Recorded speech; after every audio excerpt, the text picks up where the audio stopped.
The sun had barely risen over the quiet suburban neighborhood when I first noticed the devastation.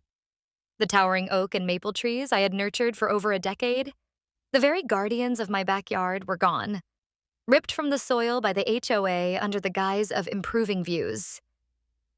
I remember standing there, heart pounding, as the bulldozers rumbled away, leaving nothing but jagged stumps and raw earth where life had once thrived, while the HOA board smugly sipped their morning coffee in the community clubhouse, convinced they had won. For weeks, I was consumed with anger and disbelief, wondering how people could be so heartless, so arrogant, as to destroy someone else's sanctuary for a petty whim, until I realized I had a choice.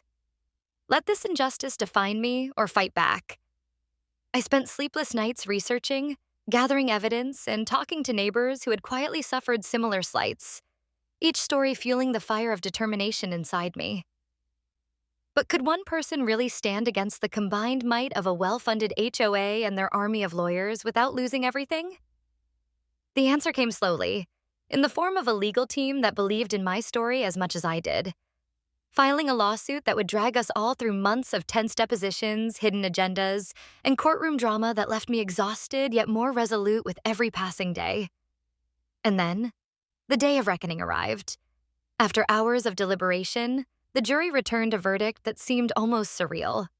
$1.4 million in damages, enough not only to compensate for the destruction of my trees, but to allow me to purchase the very land the HOA had tried to control, turning their attempt to dominate my life into my ultimate triumph.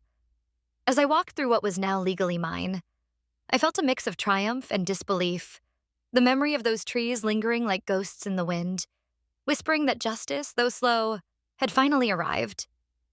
That quiet suburban street had changed forever, but for once, I felt the balance had shifted, not with vengeance, but with persistence, courage, and a refusal to let greed and arrogance dictate my life. And as I stared at the horizon where my trees once stood, I knew this was more than victory.